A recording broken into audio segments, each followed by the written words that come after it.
আসসালামু আলাইকুম। আমাদের খামারের পরিষ্কার পরিচ্ছন্ন করে সকাল সকাল আমরা পরিষ্কার পরিচ্ছন্ন করে তারপর গাভী ছাকানো শুরু করি।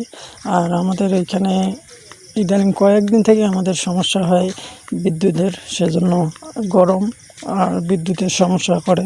সেজন্য আজকে সকালবেলা উঠিয়ে দেখি আমাদের খামারের বিদ্যুৎ চলে গেছে।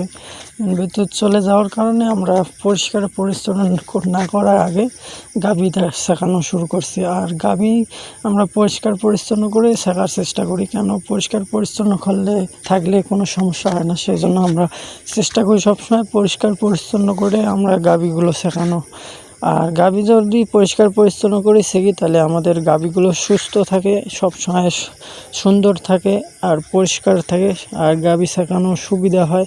সেজন্য আমরা চেষ্টা করি পরিষ্কার পরিচ্ছন্ন করে সবসময় আমাদের গাভীগুলো শেখানো। আর আজকে আমাদের বিদ্যুৎ না থাকার কারণে গাভীগুলো শেখানো হচ্ছে আমাদের করে, এখন অপরিষ্কারে আমাদেরকে শেখানো হচ্ছে। আর আমাদের সকালে উঠে গাভী শেখানো শুরু হয়। গাভী শেখতে শেখতে আমাদের 1.5 থেকে 2 ঘন্টা চলে যায়, কেন গাভীর সংখ্যাটা বেশি আমাদের।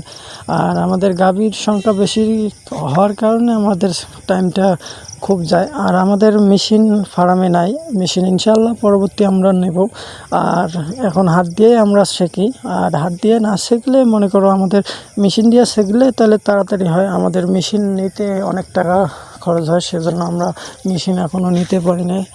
নেক্সট টাইম অবশ্যই আমরা মেশিন নেওয়ার চেষ্টা করব। আর কথা হলো আমরা এখন হাত দিয়ে শেখে তারপর দুধ দোয়ানি করি। আর আমাদের গাভী সবসময় পরিষ্কার পরিচ্ছন্ন করে আমরা থুই। আর গাভী অনেকজন আছে পরিষ্কার পরিচ্ছন্ন করে থুই না, কিন্তু আমরা আমাদের গাভী সবসময় পরিষ্কার পরিচ্ছন্ন করে থোয়ার জন্য চেষ্টা করি ইনশাআল্লাহ।